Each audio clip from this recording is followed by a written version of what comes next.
자, 오늘 수업은 소설 3강 들어갈게요. 3강. 저번 시간에 우리 구자명치까지 했고 오늘부터는 재밌는 소설의 시간.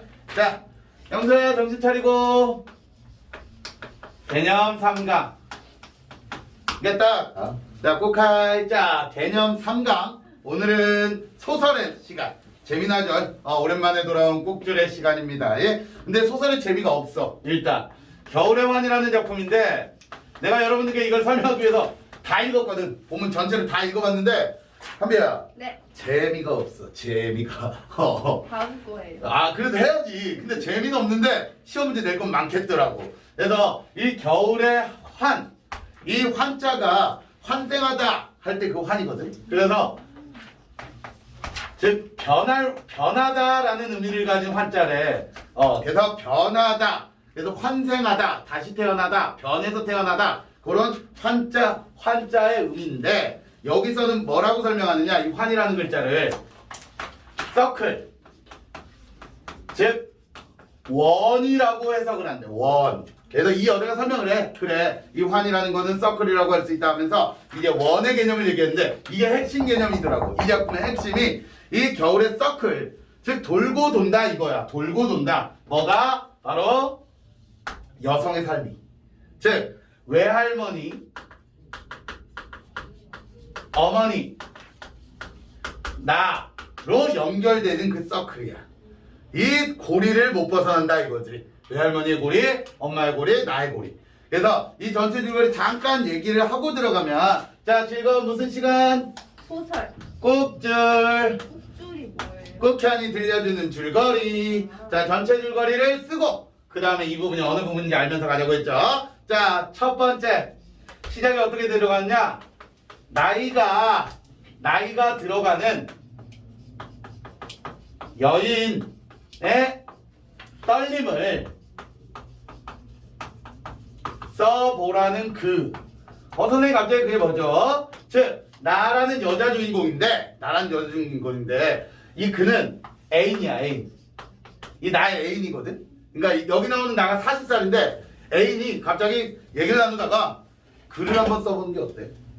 나이 들어가는 그 여자의 떨림을 한번 글로 써보는 게 어때? 라고 제안을 합니다. 쟤는 몇 살인데요? 그냥 같은 40살. 그러니까 약간 불륜 그런 커플은 아니라 여기서 이혼녀야. 이혼 후의 애인이야. 그렇게 해서 써보라고 해. 그러면서 이 말을 한번 써보기 시작하면서 2번 뭐에 대해 쓸까 하다가 유년 시절의 기억, 어린 시절의 기억을 떠올려요. 이거에 대해서 써봐야겠다. 이렇게 하면서 이제 이 여자가 쓸 거야. 그러면서 어린 시절부터 오다가 이제 3번의 핵심 포인트는 결혼을 실패해요. 근데 이 2번과 3번 사이에 어떤 내용이 있냐면 외할머니도 남편과 이혼했고요.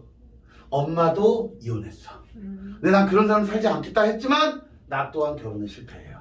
그래서 서클인 거야. 애인이 있다면서요? 응. 저 애인이랑 실패한 거예요? 아니. 결혼을 했고 그 남편하고 살다가 찢어진 거지. 근데 왜 3번이에요?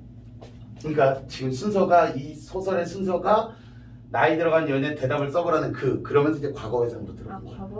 과거 회상으로 들어가서 어린 시절의 기억을 떠올리면서 엄마, 할머니 기억을 떠올리고, 그리고 결혼에 실패했을 때, 결혼 실패 후에 열정을 가진 그를 만나게 돼. 그와의 만남이 좀 중요해지지. 그래서 마지막으로 결론적으로는 이 소설에서 말하고자 하는 4번이 할머니와 외할머니와 어머니의 그런 운명, 즉 할머니, 어머니의 운명, 이것을 한편으로 나도 마찬가지다 라고 하면서 내면화시키면서, 다른 한편으로 그것에 저항하는, 난 저렇게 살지 않겠어, 이런 이중적 감정이 나오는 게 이 소설의 특성이야. 그래서 저 4가지 포인트만 잘 알아도 이 소설은 전체적으로 정리가 다 됐다라고 볼 수 있어요. 자, 그러면 우리 한번 이 작품 전체의 주제를 쓰고 한번 작품 설명 들어가 볼까요? 주제. 한 중년 여성, 아까 마음 먹었다고 했죠? 한 중년 여성의 정체성에 대한 자각, 내가 여자로서의 그런 정체성에 대한 자각과 삶의 의미가 무엇인지에 대한 깨달음, 의미에 대한 깨달음을 주는 작품이다. 자, 주제는 좀 심오해 보이지만 내용은 그렇게 어렵지 않기 때문에 여러분들이 잘 쫓아올 수 있을 거라고 생각을 할게요. 자, 들어가도 돼요? 네. 자, 그러면 늙어가는 사람의 떨림이란 좀 어색하지 않습니까? 이거 누구한테 말하는 것 같아? 그한테 말하겠지. 즉, 그가 이거 써보라고 했고 그 다음에 이제 쓰는 거야. 늙어가는 사람의 떨림이란 좀 어색하지 않습니까? 자, 여기서 이 작품의 가장 큰 특징, 뭐 하지 않아요? 그에게 뭐를 보내는 것 같아? 질문을 하는 것 같지? 이 소설의 특성이 뭘까? 바로 대화. 그렇지. 편지 형식 또는 말 건네는 방식, 말건방을 쓰고 있다. 요게 이제 시험 포인트가 될 거예요. 그리고 또한 이런 형식을 조금 어려운 문제로 나온다면 이 편지 형식, 말 건네는 방식, 이거를 서간체 형식이라 그래. 조금 어려운 말로 서간체 형식을 취하고 있다. 그리고 아까 우리 한번 잘했어. 그래, 대화의 방식. 이 말 건네는 방식 나오면 이거 다른 말로 바꾸면 대화체를 쓰고 있느냐? 쓰고 있다. 요렇게 나올 수도 있어요. 자, 그러면 늙어가는 사람의 떨림이란 좀 어색하지 않습니까? 늙어가는 사람의 떨림이라기보다 늙어가는 여자의 떨림이란 말이 훨씬 자연스러운 것이고, 보면 제가 여기서부터 밑으로 적어봐. 제가 어디까지? 스스로를 언제나 사람이라고 느끼던 것에서, 자, 스스로를 언제나 사람이라든 느끼고 있던 것에서 저의 성을 찾아 여자가 된 것.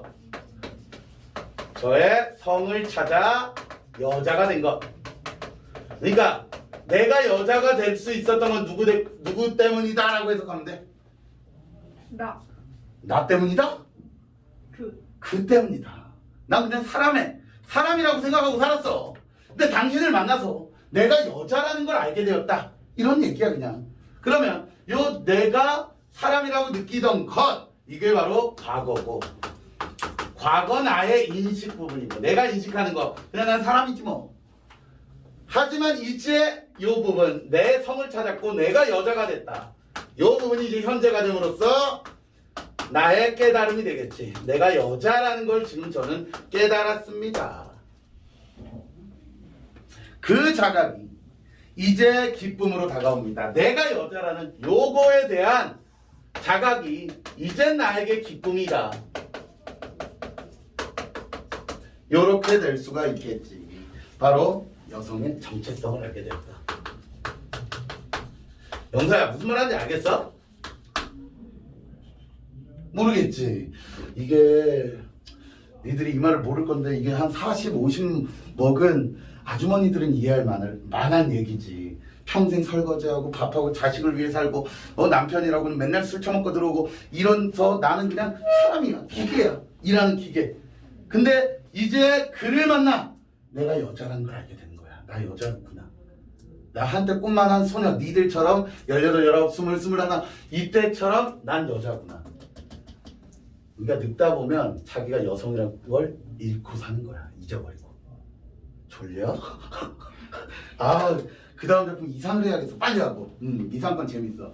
그러므로 저는 비로소 여자의 눈 떴다고 할 수도 있겠습니다. 그리고 그 자각이 나 하나에서 머무는 것이 아니라 내 엄마, 할머니, 이분들은 내가 실제 보았던 인물들이고 말로만 들었던 증조할머니, 그리고 더 거슬러 올라가 선조의 여자들까지도 생각해보게 되고, 자, 그럼 거기 생각에 체킹하고, 즉 단순히 내가 여자라는 거에 대한 생각이 아니라 우리 외할머니, 엄마, 그 위에 선조의 여성까지도 내가 생각을 해보게 됐다. 그러면 여성의 삶에 대한 성찰로 이어지는 거야.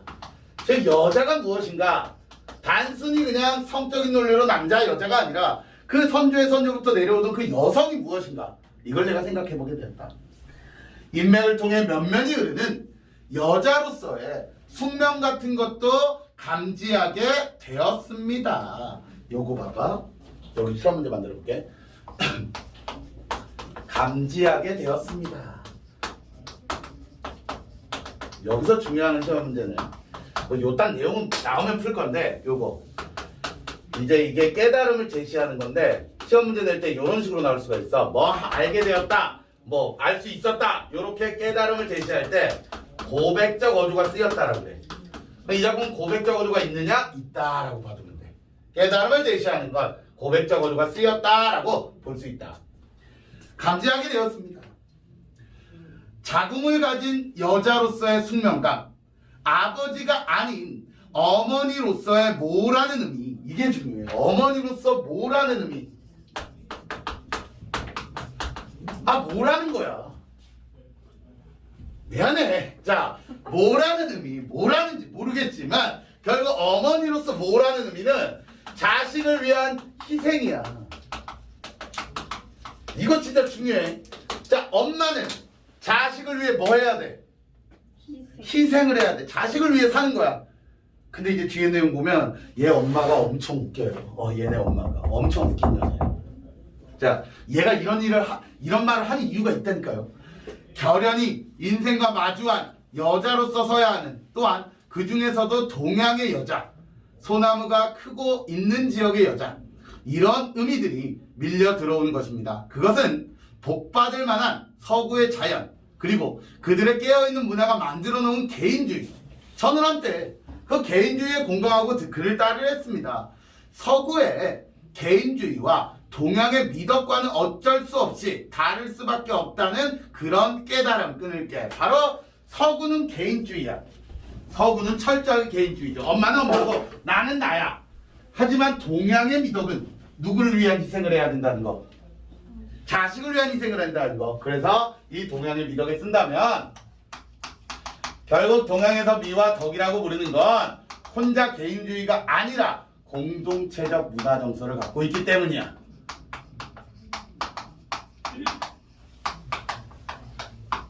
공동체적 문화 정서를 가지고 있기 때문에 개인주의가 될 수 없다는 거야. 서양과는 다르다는 거야. 망연히. 그러나 어떤 확신감을 가지고 다가오는 것입니다.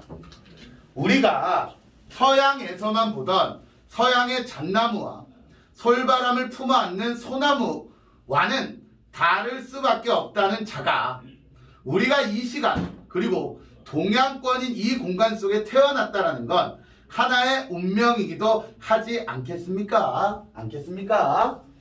무슨 법?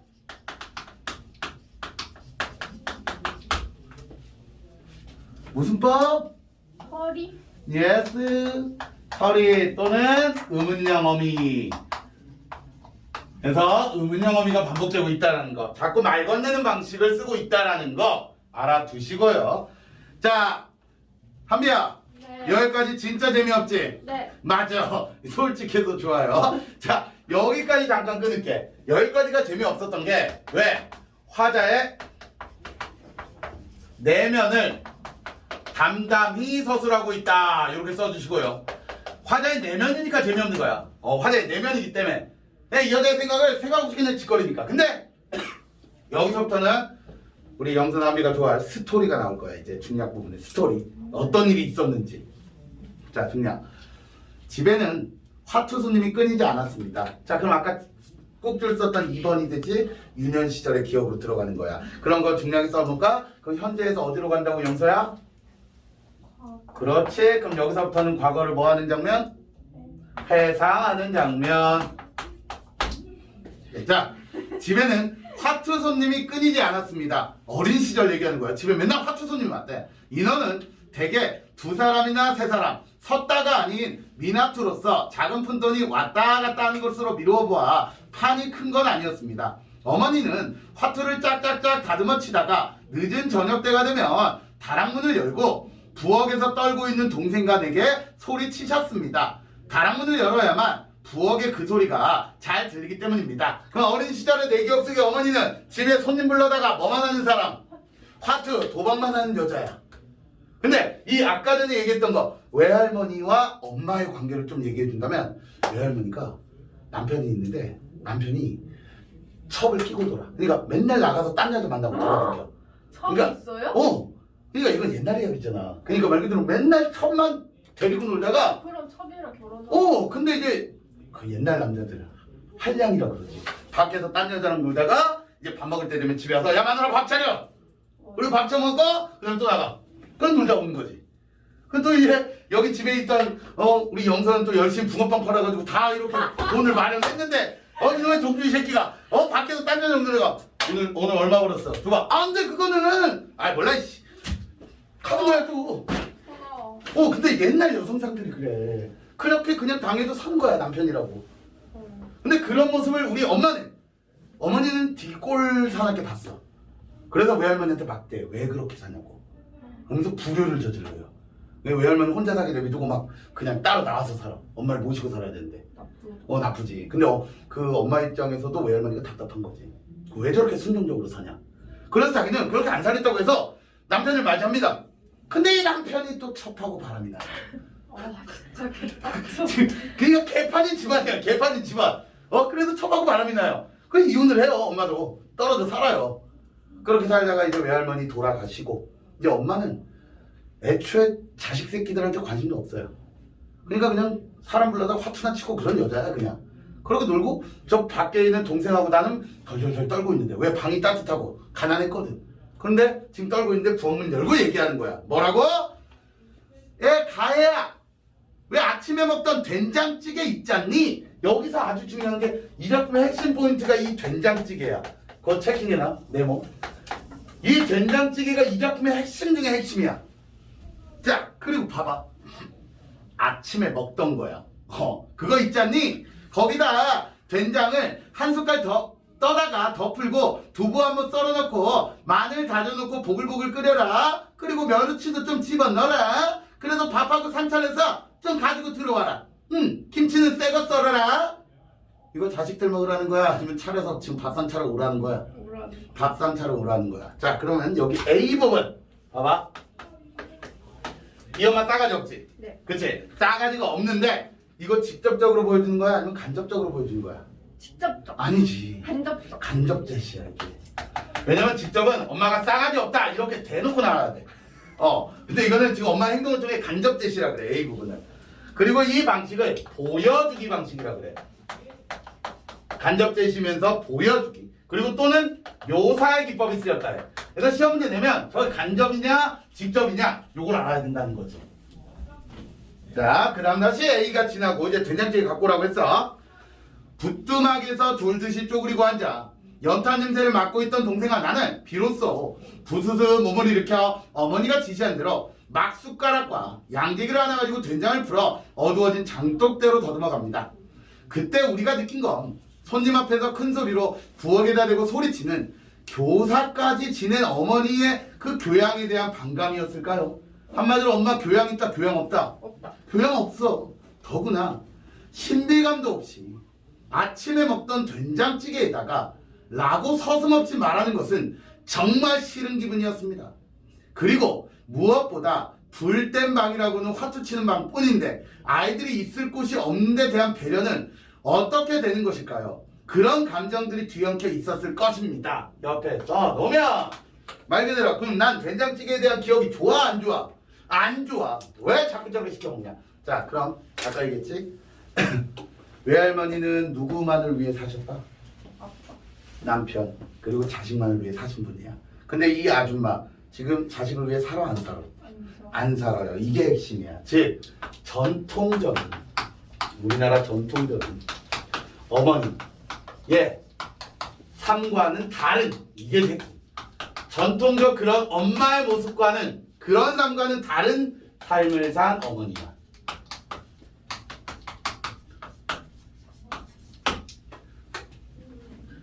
근데 이 주인공이 나도 진짜 웃긴 게 외할머니한테 그렇게 불효하는 거 싫어했거든. 왜 외할머니한테 자꾸 저딴 식으로 하냐고? 근데 지도 그렇게 한다. 똑같이 커서. 그러니까 이거 환이야. 돌고 돈다. 자, 그런데 어머니는 바로 그 된장찌개를 이제 와서 자랑하는 겁니다. 그럼 된장찌개는 엄마의 자랑이야. 돌이켜 생각해보면 정말 그 된장찌개가 맛이 있었다면 밑줄 우리 집의 장맛이 좋았을 거래. 그럼 여기서 문제 낼 거. 어머니의 음식 솜씨는 좋다 좋지 않다. 내 인식에는 어머니 음식 솜씨가 좋다라는 판단이 있어야 돼, 좋지 않다라는 판단이 있어야 돼. 안 좋다라는 판단이 있어야 돼. 왜? 그냥 된장이 맛있으니까 된장찌개가 맛있다 이거야. 그것은 어머니의 손이 단데 연유했을 것입니다. 아니 그보다 할머니가 시골에서 쏘아오신 매주에 달렸을 것입니다. 그리고는 아침에 먹던 애, 바로 그 먹던 애 원인이 있지 않을까 생각해 봅니다. 한번 끓였던 것에서 다시 끓이면 그만큼 재료가 여러 가지 많이 들어간 결과가 되고 아울러 푹 달구어진 맛이 우러나올 수 있기 때문입니다. 어머니는 음식에서 늘 영양가를 우선으로 생각했고 또 아무리 조금 남은 것이라도 절대로 버린 일이 없으므로 그런 것들이 늘 찌개에 들어가기 마련이어서 두루움 음술이 독특한 찌개 맛을 자아내는지 모릅니다. 이렇게 정의 내리듯 생각해보지만 돌이켜보면 어린 시절 항상 음식에 대한 아쉬움 동그라미쳐 음식에 대한 아쉬움이 있었어. 품고 지냈던 것 같습니다. 즉 된장찌개의 가장 생명이라고 할 수 있는 마지막에 파를 썰어 넣는 일이 되게 빠져 있었습니다. 다시 말하면 어머니의 음식에서 그 항상 파와 같은 부분이 빠진다. 자 여기서 말하고 싶은 거야. 우리 엄마는 자식을 위한 그런 정성과 자식을 위한 희생 이런 정신 자체가 결여된 사람 없는 사람이다. 중요한 거 하나 빠먹는 게 결국 엄마의 정성, 엄마의 희생 이런 건 결여된 사람이야. 이런 게 존재하지 않는 사람이야. 음식점에서 장국밥을 처음 먹어보던 날 음식점 특유의 그 깔끔한 맛이 후춧가루와 깨소금, 파 같은 양념들에서 오는 것임을 알고 후춧가루라는 처음 맛보는 양념에 거의 경이마저 품었을 지경이었으니까요. 어머니는 왜 후춧가루와 파와 같은 부분을 생각했는가? 가난했던 탓일까?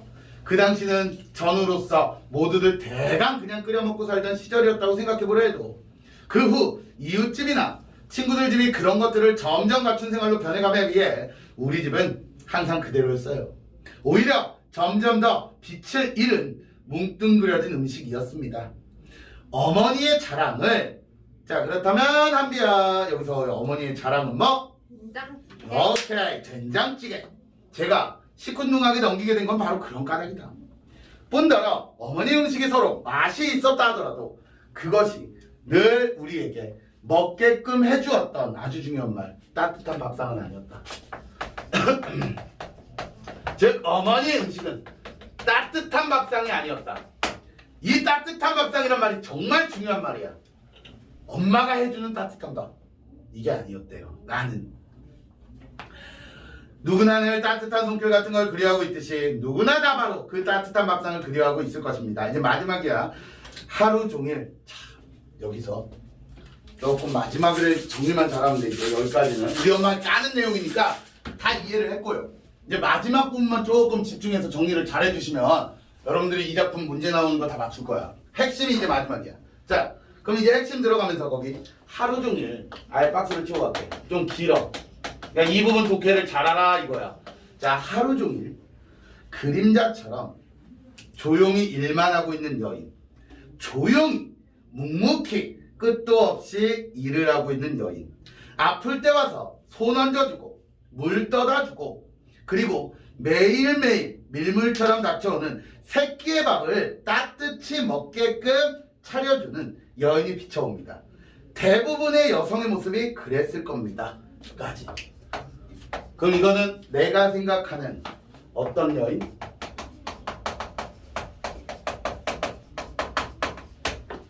엄마일까? 외할머니일까?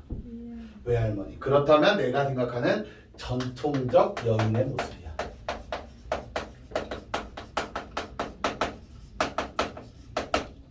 내가 생각하는 전통적 여인. 그래서 이 부분에서 이 전통적 여인은 이타적인 삶, 즉 배품의 삶을 사는 게 전통적인 여성의 모습이다 이거지. 어린 시절 기억에 떠오르는 할머니가 그랬으므로 실제 제가 본 생생한 여인의 모습으로 다가섭니다. 어머니와 저는 그런 여자 아니에요. 자, 그러면 요게 어머니와 나는 아니다 이거야. 난 아니다. 나도 아니다 이거야. 나도 저렇게 안 살겠다 이거야. 전통적으로. 그러면서 엄마를 까요. 그런 여인이 아닐 뿐더러 오히려 밥상을 깨부수는 힘.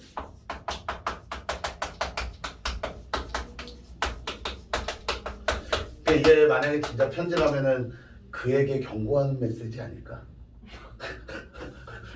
나에게 뭘 기대하지 마라. 밥. 따뜻한 밥상을 기대하지 마라.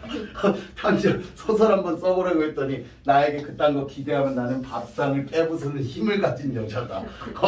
네가 차려 먹어라. 아주 그냥 하는 것 같아요. 가지고 있지 않은가 하는 솔직한 두려움을 느낍니다. 아니 깨부순다는 표현이 너무 과격하다면 언제까지나 부엌과 밥상에 친해지지 않는다고 할까요? 난 설거지도 못해. 난 들어가지 않을 거야. 부엌에서 찬바람 같은 것이 돈다고 할까요? 자, 그럼 결국 마지막 요게 의미하는 것만 알면 끝나겠죠.